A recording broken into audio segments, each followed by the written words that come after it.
You're poor now.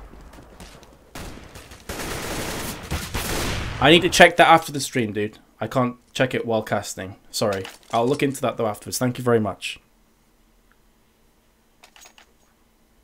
Alright, so as you can see, top left, property are 1-0 up in this best of 3. And now we're going to be jumping into the first pistol round here of Dust 2. A map that HellRaisers desperately need to win if they want to keep themselves in this alive and kicking. I'm Metis, casting and streaming for you today. I'm doing it solo, so please bear with me. And it's going to be Mo who gets the first frag, so pretty good stuff for HellRaisers on their T side. That's going to spread the CT somewhat thinner, but you can see they are stacking 2 players up on short and mid. That keeps them able to quickly rotate round. Dozier gets the frag onto Kabum. Did miss a couple of opportunities beforehand, though. I was wondering if that may cost him dearly. Twist is tapping away with that USP, so it takes us into a 3-on-3. Bomb is in the hands of Mo, and it is heading towards that A site. Benji did spot a couple players, but unable to connect either of those headshots. The bomb will be planted now. And now the retake in effect from Team Property, but it has just ran into a brick wall in the form of Kutcha, who with that P2000 is doing work. And now it's Benji's turn to put bullets to faces. He has tagged up a player on short, which is Mo, but that smoke is going to make things that much more difficult for Benji. And he gets picked off before it gets a chance to fully bloom. So HellRaisers do pick themselves up the pistol and take us to 1-0.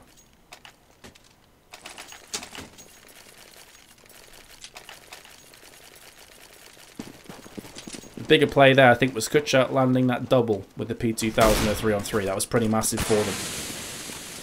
If he dies without picking up a frag in return, that's probably going to be Property's round. So props to Kutcha, who gives HellRaisers the start they're really hoping for.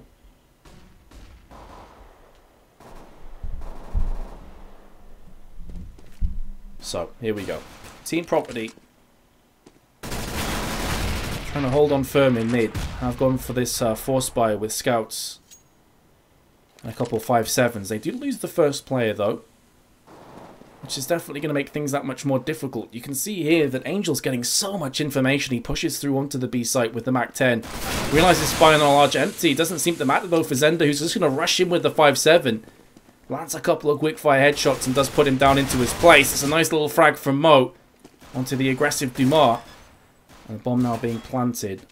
No defuse kits or grenades. No utility for Team Property to play with. So I think they've got half a mind just to try and save these weapons, in all honesty.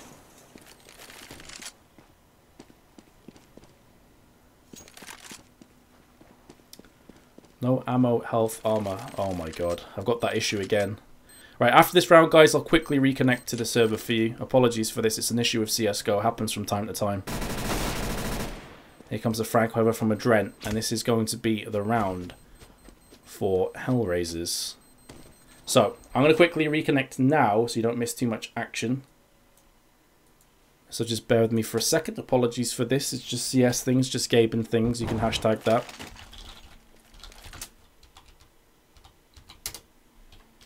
There we go. Jumping back into the game again. You missed nothing.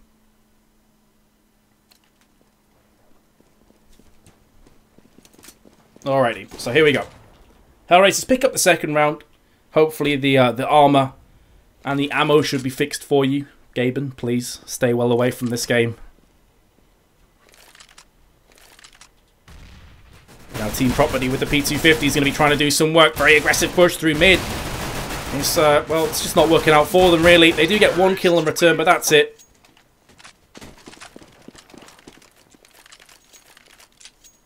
And a bit of a throwaway round from Property. And I do like to see that, honestly, from CT sides, especially in Ecos. Just try and do something crazy. Try and do something that's going to catch the terrorists off guard. You basically know that if you do a standard play, you're always going to come out second best in pistols versus AK-47s. So by pushing mid, you never know. If you get a couple of lucky headshots, the round can be yours.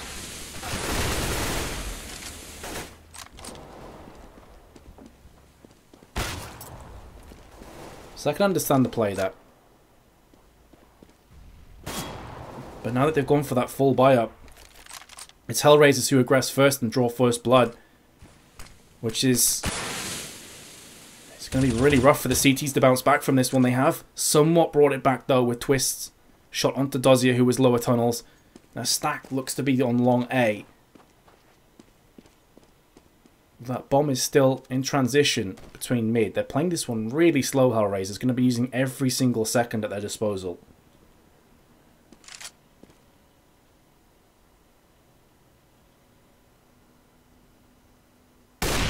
Nice shot from Mo on long net, landing onto Kabum.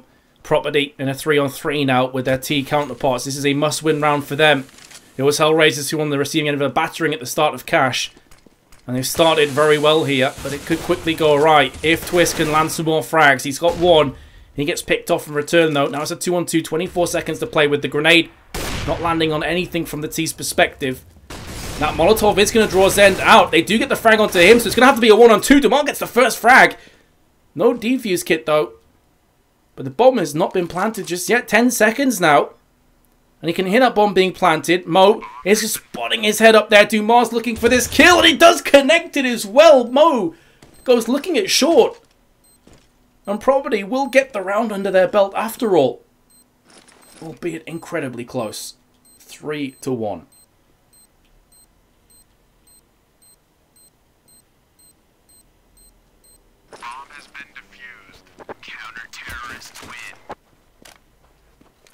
So close, yet so far for HellRaisers. They do have enough bank, though, to dip back in there once more. Get themselves an AWP in the hands of Mo. And the guy that really can set Dust on fire with this weapon. He's got a pretty good spawn as well to peek out of long if he wants to go for it. But instead he's going to be biding his time and looking for a pick towards mid. In actual fact, he's taking that bomb now to B site.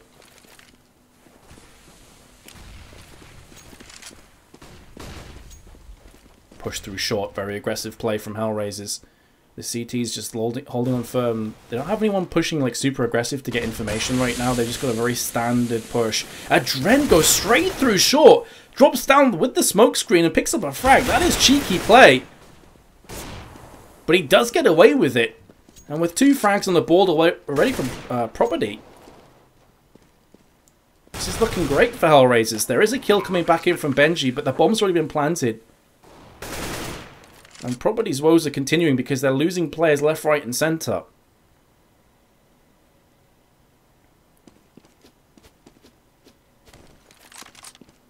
Cheeky Nando's. Yeah, he's just chilling out on short looking for a cheeky Nando's. Instead got himself a cheeky frag. And that will be the 4-1 now for HellRaisers. And Property, they're struggling already on their CT side. Remember, they won the knife round. They elected to go CT.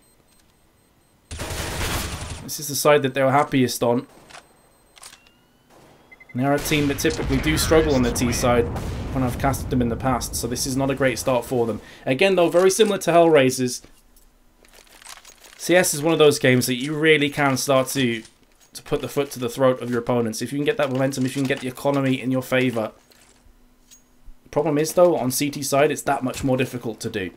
It's a lot more expensive for CTs to repurchase weapons to get their equipment on board as well. So, super shaky start from the CTs. They do have an M4 still in play with a 5-7 as well. But here comes the fast push on to Bean and Zender. And he's the first player to fall. He's the only player on the B site. They do have Kabum and also Dumas going for the boost in mid. But they're going to have to be coming around the back of the lower tunnels. In actual fact, they run right into the crosshairs of Dodger, who gets himself 2 frags. That's massive for him. Spins around.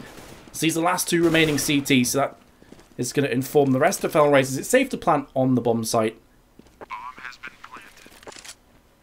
Now this 2-man death squad from the CTs is going to be moving through the T-spawn. They've lost the potential to get this round. Now all they want to do is keep onto that AK-47, but Adren snuffs out Twist. And just like that, it's 5-1, guys. A complete role reversal from Cash.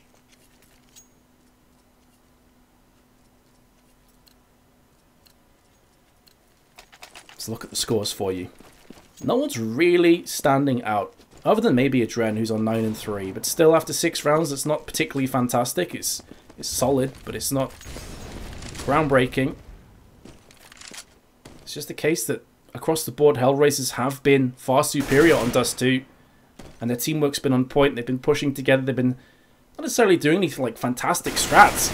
It's just been solid play from them. Kutcher gets the couple kills there from the CTs. They go looking for information, which is so key on dust2.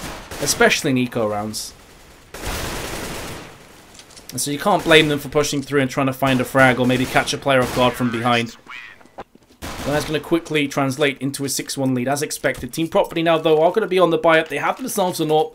Of course, dust2 is a map they desperately need to have AWPs in play, long-range weapons. It's not unheard of to see a couple of auto snipers as well. But Twist is going to be glass canning this AWP.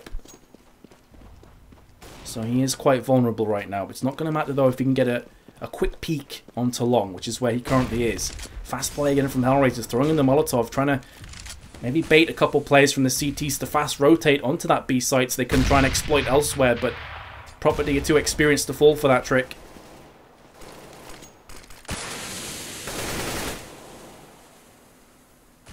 And again, this is a must-win round for Twist and the rest of Property, and he's done just that. He starts the first frag off in the tracks, and maybe HellRaisers are going to be dethroned here in this round. There's still a lot of potential for them to explode onto this A site. 2 players stacking long, 2 players on short and catwalk right now, pushing up. Benji could be a huge determining factor. He should get at least 1 kill here. Maybe won't get both kills, but that flashbang is going to keep him at bay for a few more seconds. Are they going to check this spot? Are they going to move in one by one? Angel with a fantastic flick shot across. And a second as well. Single-handedly destroying A site. And just as I was saying that Twist starts the round off perfectly, his teammates can't follow suit. And the kills are coming ahoy now for the terrorists. It is going to be a molly kill in return, but Dumar in another clutch scenario. This time it's a 1v3. Last time, and the only round that Property picked up was a 1-on-1 against Mo. And, well, this time Mo gets the upper hand. And brings us to 7-1. Vac. It was a crazy flick shot across there from Angel. The commands for the crosshair and resolution and such are below, guys, in the FAQ section.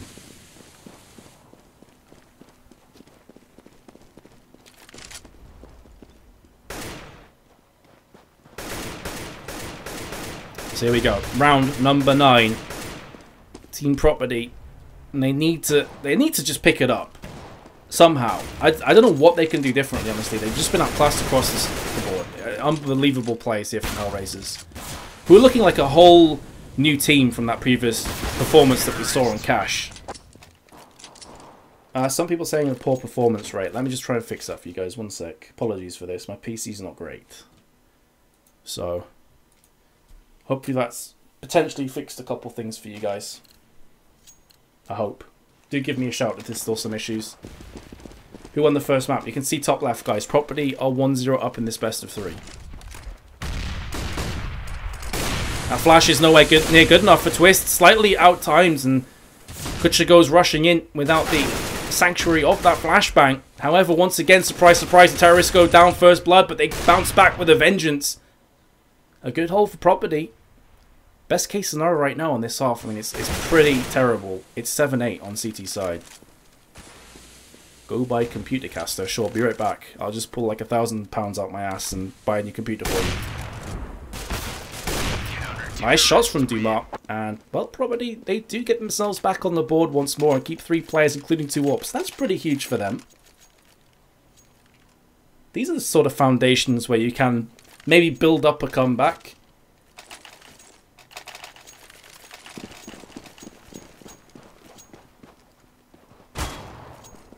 That is Zender getting tagged on the crosshair with the M4.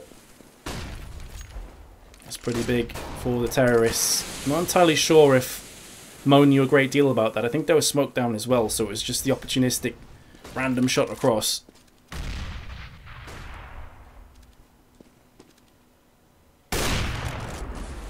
See HellRaisers just dictating the pace here of short on catwalk. I'd almost like to see Property maybe try and play aggressive a few more rounds. We saw them do this in the pistol round, but maybe try and push catwalk a tiny bit more and, you know, keep HellRaisers guessing. Because right now HellRaisers know if they push onto catwalk, it's theirs. If they push through into tunnels, it's theirs. Nice kills this time around for Property, making this double up setup work. Dumar again does chime in with another frag.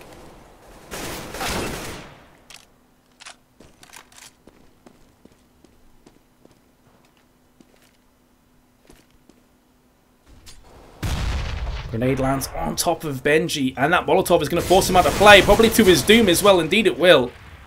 And it flushes out the defender. The issue is, though, the strength in numbers from Property. And he strike down one player, and it's not enough. 25 seconds. Orb in the hands of Kutcher. He wants to save this if he can, but it's very, very unlikely he was going to do so. And Property, for the second time, keep a bunch of weapons moving through to the next round. HellRaisers, though, you can already see that even though they've just lost 2 rounds back to back, they still have more than enough money to buy an AWP and AKs, and they can buy next round as well. They can force together some AK-47s if needs be. Probably an AWP as well, actually, if they want a glass cannon. If they want to sacrifice the armor and grenades, they can go for another one. And that's, hey, maybe they'll just straight up win this round. Or get a bomb plant. That changes dynamics significantly. But here we go. Again, Property doing a good job.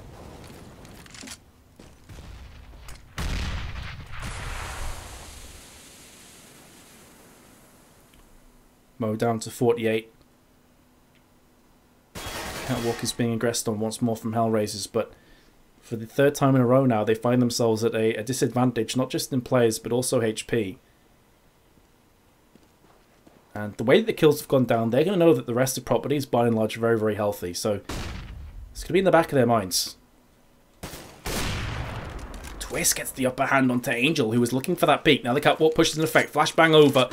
Nobody's on the site this time around. They're both stacking on long. They know that Twist is still there because he got the AWP frag from there just beforehand. And now they realise there's 2 there. Kutcher with the first. He gets pushed from behind. And Property now seemingly are finding their rhythm. They're finding their form on the CT side. But as I mentioned, HellRaisers can buy up this round as well. And it will be another AWP in play.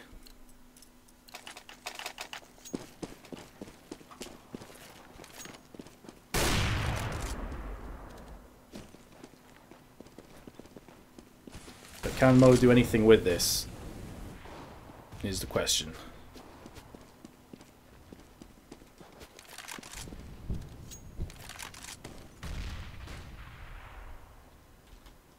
Look at the setup here. This time it's not so much based around the short catwalk play. It's more standard, more kind of deep from HellRaisers. They're hoping that a CT maybe goes peeking, but when they've probably been playing this, they've really never peeked apart from their eco rounds. Which are the rounds where you're expecting the peak to come in as well. Yeah, that's another bug, guys. It happens. I had to alt-tab to fix a couple things, and then the skin started derping. Apologies.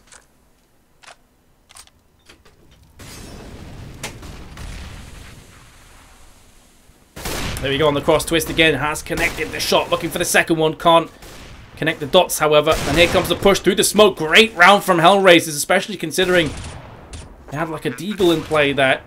It's all on Dumas. He's been spotted. Looking down towards the CT spawn. It's a nice shot from him. Maybe he can keep this sniper going forward into the next round.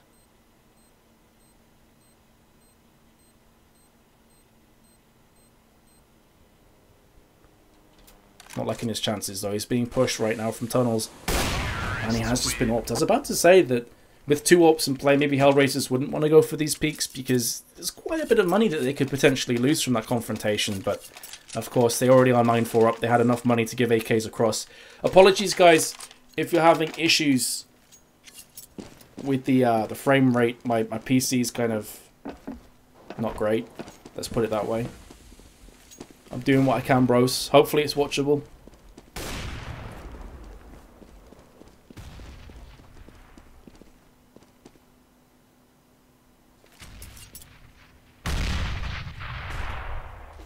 It's fine.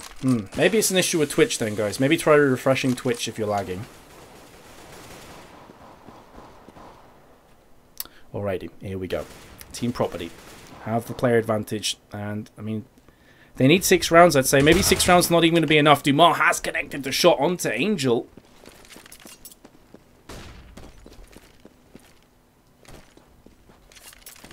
And the issue again here for HellRaisers is even when they're down in rounds, you can see they're still making moves. And this time it's going to be making moves up long. And they're by and large getting this for free. The issue, however, is that on the cross, the CTs can easily lock that down. The smoke wasn't perfectly placed. There was a slight crack on the left-hand side. So the CTs from CT spawn and B in mid could easily see through that. So kind of misplaced smoke. But even if the smoke connects, it's unlikely that the terrorists would have forced through. Last round of the half is going to find HellRaisers on 3 Tech 9s. But to be fair, if they are going to be pushing through B, this is where the Tech 9 will excel on this map. Molotov's going to do significant damage. Here comes the flash as well, but it was slightly too late, I've got to say. That flash not doing as much work as Property were hoping for. That grenade could have Kobe written all over it. Lands by the feet of Kutcher. On the cross, there's nothing he could do there about that. Was desperately trying to get that bomb to the site and planted. It's still dropped on there at the moment. A couple flashbangs still remain on Kaboom. And he has pushed in. All on Angel. Has a grenade, has an M4, and has no life. Benji puts him down from the side. 9-6 half-time. A pretty decent recovery from Property, considering that at one point they were, what, 8-1 behind? Yeah, they were 8-1 behind, and then in the last 6 rounds they won 5 of them. So, a good comeback from Property. It just may not be enough. What I will say on dust2, though, is I feel the T side, if you have good strats, you can easily brutalize the CTs.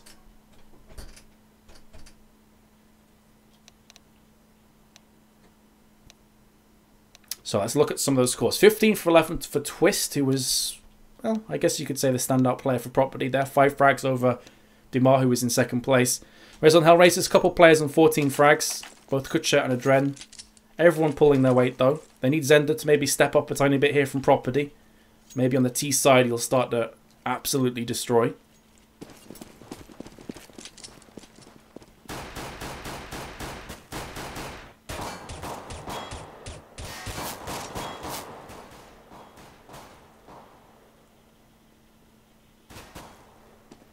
Anyway, Mo will be trying to break free from these shackles that Property have imposed on the CT side right now. They have lost the first player, which is far from ideal for Property, but if they can just bunch together and brute force through onto a site, they got every chance at still salvaging this. There is Twist. CTs can hear the footsteps above the head of Angel. He's quickly rotating himself around. The bomb is in the hands. 1:05. Here comes the Molotovs. It's not going to land on the site, though. Well, it is going to land on the site, pardon me, but there's no players on the site from HellRaisers, and they just quickly tap across with the USPs. He's just landing shots here, there, and everywhere. Destroying players left, right, and centre. It's all on Benji. He's in CT spawn. I don't think they realise this just yet. And now they do. Yeah. Jig is up. And Kutcher has connected that P2K headshot. And that could be one of the final nails in the coffin being drilled in for Property, who have paused the game. Not sure what this pause is all about. I don't think it's going to be tactical. We've just started the second half, so it's likely going to be an issue here from HellRaisers Internet, I think. Yeah, there we go.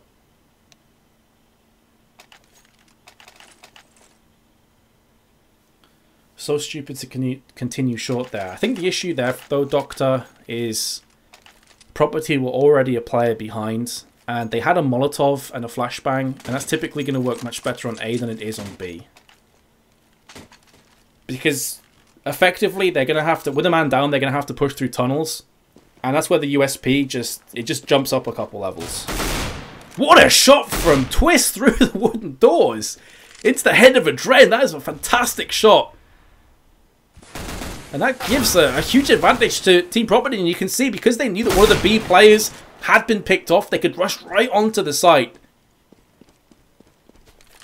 and trade out another frag. However, look at this. Kutcher has got round the back, and even though this bomb's been planted, he's playing this slow. There'll be a part of him that probably would have wanted to push around the back of B and get some exit frags, or entry frags, I should say. But he realizes there's a very high chance that at least a player, maybe 2, are going to be to his left-hand side. Now that he's heard those shots coming through, he's going to know for a fact that's the case. But he gets picked off from Zender with his FAMAS. And that is going to be lights out for HellRaisers right now. And this retake, or maybe I spoke too soon because Dozier and Mo are both picking up frags in abundance. It's on Benji. He has to rush through with the scout. He can't do anything, and the bomb has been defused as well. So for all of the brilliance there from Team Property, with the sensational opening pick from Twist, I believe it was, with the scout, and then the bomb plant, it doesn't mean anything.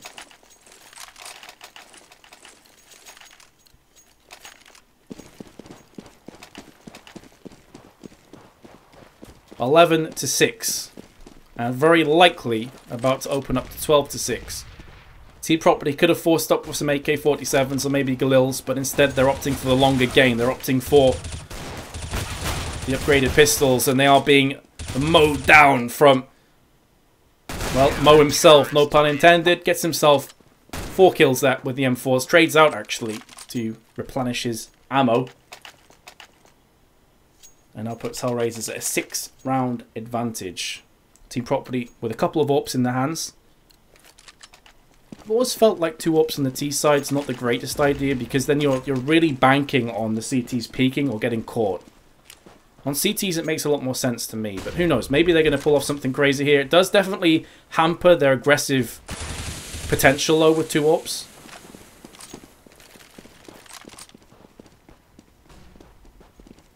And there's almost a sense of, with HellRaisers being quite a unpredictable side on their CT side, especially on dust2, it's not unheard of for them to push.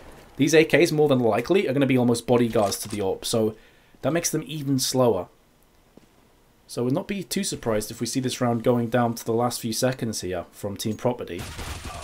Well, that is, of course, unless Angel just starts to get picks, and he's got 2. He gets taken down in return. That's a great start on a very expensive round for Property with these 2 AWPs in play. Carbomb seems to have his spidey senses tingling that somebody was on pit side, but Dozier just peeks out and gets the frag. So you can scratch what I said before about this being a slow round. HellRaisers have played aggressive, and they have reaped the rewards. Dumar has answered this one back, though. 35 seconds. Bomb through long.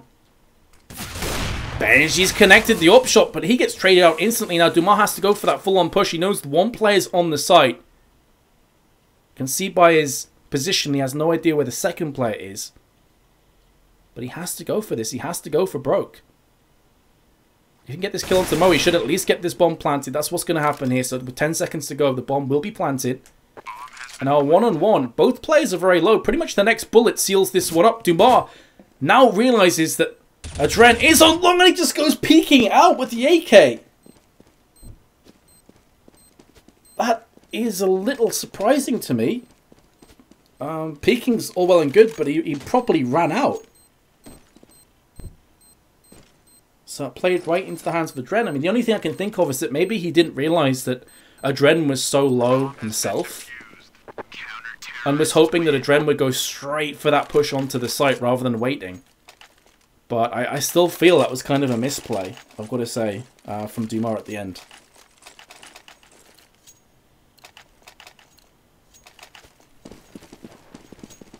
It's always easier, though, of course, to look from the comfort of the casting roll. And this is something we did not see Property do a single time on their buyout round. And it hasn't paid off for Angel there, but it keeps Property. If you look at this in the mentality kind of viewpoint now, Property also have to be very weary of this potential push from HellRaisers through mid. Even if this doesn't work and they lose the round from HellRaisers' perspective. And because Property never did this on their CT side, HellRaisers could consistently go into short on Catwalk and just sit there. And never have to worry about that push. It never came. So you can see, look at Property's positioning. Everybody on the T side of the map with 55 seconds to go. Nobody wanting to push in. Nobody wanting to try and get themselves a couple frags here.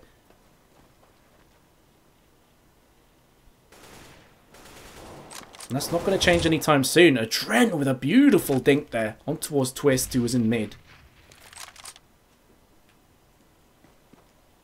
And this looks like this could be a shutout performance here for HellRaisers.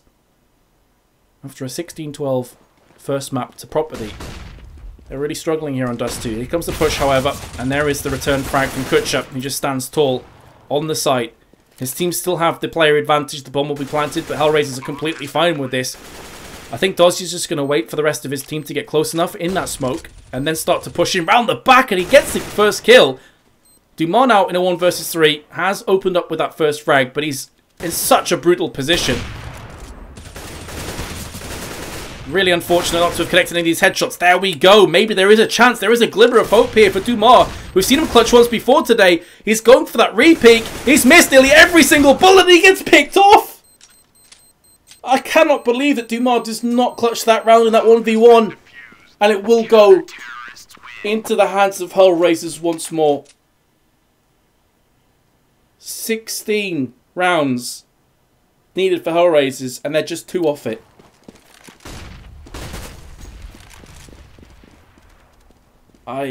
I'm somewhat shell-shocked at what just happened there. I thought as soon as Dumont picked up that second frag in that 1v3, he had that locked. Locked, and he'd thrown away the key. Not the case. And maybe Property, they've already started preparing for Inferno. Maybe they've pretty much just given up on this map. They'll need to get 9 rounds now to take us into overtime, and I just don't see it happening.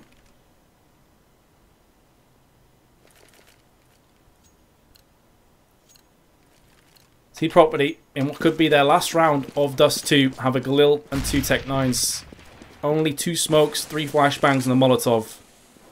With a couple of HEs thrown in for good measure. I cannot see how Property win any rounds from this point on, but maybe I'll be proven wrong. Maybe we are going to see something sensational coming right here, right now, but it looks like it's all going to be Angel, and it's all going to be HellRaisers. There is a spray down from Adrent. He knows exactly where the last player is. It's Cabom. There's a flashbang. It will stop Cabom from connecting that frag. It's on the second time of asking. But now 3 players are going to be forcing down. That bomb's dropped in a horrible place as well. Flashbangs over onto the site. Cabom cannot see anything. The snowstorm descends, and there is Dozia to take us to the 3rd map of Inferno. 16-6 to HellRaisers after a 16-12 victory to Team Property. Not much to talk about on that map, honestly. HellRaisers just upped their game and Property couldn't hang with them on both sides. And this could have been a lot more one-sided as well. If Property didn't win 5 out of 6 rounds towards the second quarter of their CT half, things would have got really messy for them. Regardless though, I'm going to jump to a quick commercial break and we'll be back for map number 3. Hope you guys are enjoying. Enjoy the music.